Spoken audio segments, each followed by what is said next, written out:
Chief గా police recruitment board chairman కుమార విశ్వజిత్ ఎంపికయ్యారు. రాష్ట్ర ప్రభుత్వం సిఫారసు చేసిన ముగ్గురు అధికారుల పేర్ల నుంచి సీఈసీ ఆయన పేరును ఖరారు చేసింది.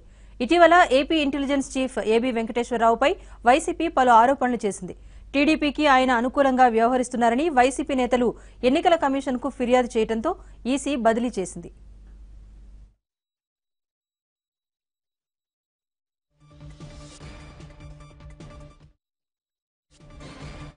ఇంటెలిజెన్స్ చీఫ్ పరిధిలో శాంతి భద్రతలు ఉండవు కనుక ఎన్నికల కోడ్ ఆయనకు వర్తించదని ఈసీకి ప్రభుత్వం లేఖ రాసింది.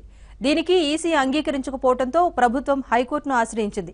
ఈసీ నిర్ణయంలో జోక్యం చేసుకోలేమని హైకోర్టు చెప్పడంతో ప్రభుత్వం ఏబీ వెంకటేశ్వరరావును పోలీస్ హెడ్ క్వార్టర్స్ కు బదిలీ చేసింది.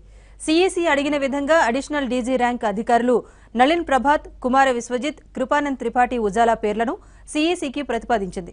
విశ్వజిత్ వైపు మొగ్గు చూపుతూ సీఈసీ లేఖ రాయడంతో పాటు ఇవాళ ఉదయం 11 గంటల్లోపు నియామకం పూర్తి చేయాలని తెలిపింది.